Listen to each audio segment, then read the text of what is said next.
Pretty cool. Bunch of vintage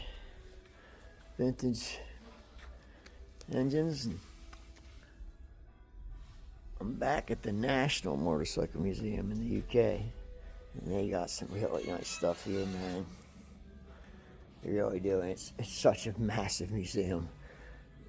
The only thing I have to say about it that ain't great, it's very crowded with bikes. Like you can't do a walk around because they're on top of each other. So don't get mad at me. There's that 3-cylinder Scots. That's a really cool bike, man. Just very cool. The size of that block down there, man. Love to have this thing with the big grill.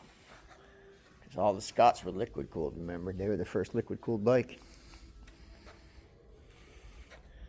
Double overhead cam, 350 Triumph.